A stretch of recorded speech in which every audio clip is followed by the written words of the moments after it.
portion of the news brought to you by McDonald's. McDonald's, I'm loving it.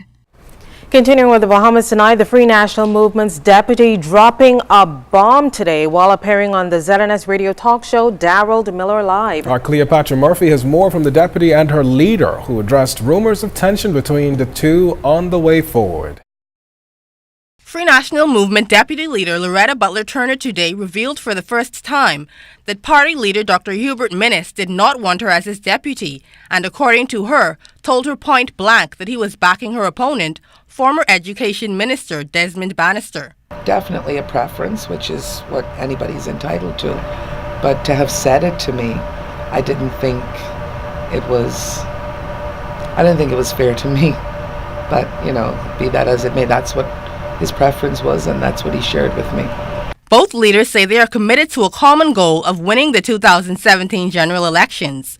Butler Turner adds that she respects Minnis's party leader, even as she considers the option of going after the leadership post at the party's convention next year. In politics, we've got to unify our forces and to ensure that we represent the views of the people whom we represent, and remember who the true opponent is. The opponents are not those within our party. As Butler Turner ponders taking on the leadership role, Minnis moved on Thursday past to squash rumors of conflict between the two. He said then that in all families there are differences of opinion, but the party has a collective goal. There's no tension. We are focused on one thing, and that is to move this useless government out and to become the government. Today, Minnis had no comment on Butler Turner's revelation and has said in the past that he feels confident he will emerge as the leader after the approaching convention, despite who may challenge him for that leadership post. Very confident. We believe in democracy. Once we have convention, every position is available. So anyone within the party can contest any position. The Free National Movement leader says he represents a paradigm shift in governance, returning power to the people, which they understand. When you make a decision, some will not agree. That's leadership. And what the responsibility of a good leader is, a good leader maintains his troops and his teams together. Both leaders say they will move forward with the aim of claiming a win for the party in the next general election. Cleopatra Murphy, ZNS Network News. Well, government is waiting for an international trade agreement to be reached between Canada and CARICOM. The agreement would create new opportunities for Canadian businesses in sectors including manufacturing, agriculture, and financial services.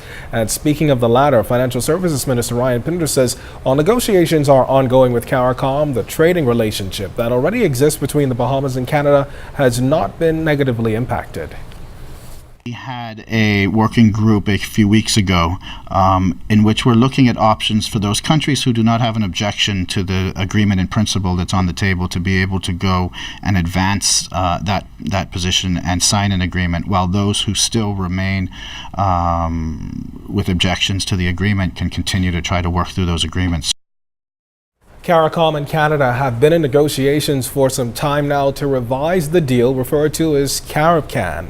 The Bahamas and other Caribbean nations have enjoyed the benefits of CARICAM as well as trade preferences are in favor of the Caribbean.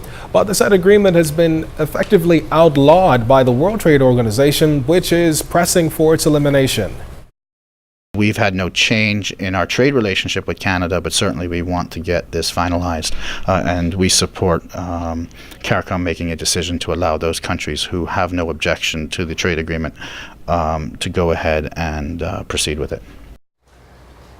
Well, the VAN Education campaign continues with the Chamber of Commerce hosting a number of seminars equipping business owners with the information they need on the new tax.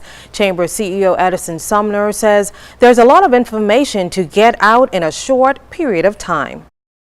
We have a mandate to educate our members and the general public about getting them prepared, because what we do not want to happen is come January 1, businesses in the country are going to be screaming that, oh, no one told us what to do, FAT is here, we've gone through the why is it happening business, we're done with it now. So now we're at the point saying, how do we get it done? All right, so our responsibility here is really to educate the general business community, particularly SMEs in the country. Some of the larger companies what we call the top 100 companies in the country, they have access to certain resources. Some of the SMEs do not have the same access to those resources. So we want to be sure that everybody has the access to the same information, same resources, that they can prepare themselves properly for VAT. Two rivals face off on the field. We have the highlights coming up. You're watching The Bahamas Tonight. This portion of the news was brought to you by McDonald's. McDonald's, I'm loving it.